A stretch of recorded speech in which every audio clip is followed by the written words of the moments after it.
mencari bantuan untuk menggali kembali makam tersebut.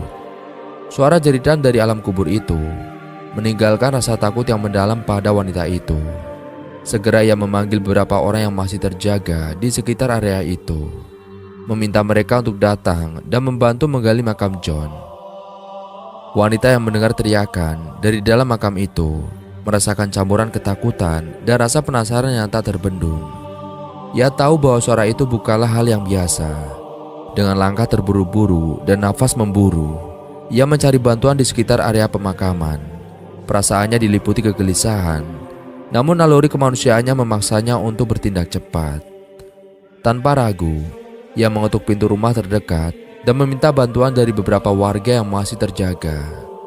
Ketika ia menceritakan bahwa ada suara jeritan dari dalam kubur, ekspresi ketakutan terpancar di wajah orang-orang yang mendengarnya.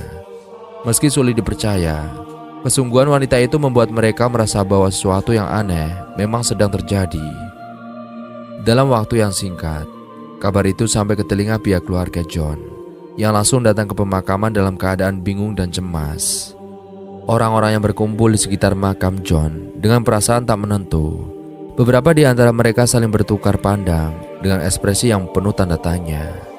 Tak yakin apakah mereka benar-benar mendengar cerita yang nyata atau hanya khayalan belaka. Namun, rasa penasaran dan dorongan untuk memastikan kebenaran membuat mereka memutuskan untuk menggali kembali makam John. Setelah beberapa waktu, akhirnya tanah yang menutupi peti mati berhasil dibuka. Mereka membuka peti mati itu perlahan dengan hati-hati untuk memastikan apa yang sebenarnya terjadi. Ketika peti itu terbuka, semua orang terkejut melihat apa yang ada di dalamnya. John Austin yang seharusnya sudah meninggal terlihat masih hidup.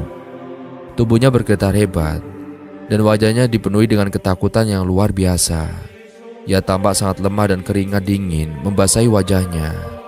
Namun yang lebih mengejutkan adalah kenyataan bahwa ia masih bernafas. Meskipun dalam keadaan yang sangat terperosok, keluarga dan warga sekitar yang melihatnya merasa cemas dan terkejut. Mereka tidak bisa memahami bagaimana hal ini bisa terjadi. Mereka segera mengangkatnya dari peti mati dan membawanya ke tempat yang lebih aman, berusaha menenangkannya meski dirinya masih gemetar ketakutan. Setelah berhasil dibangunkan dari kuburnya,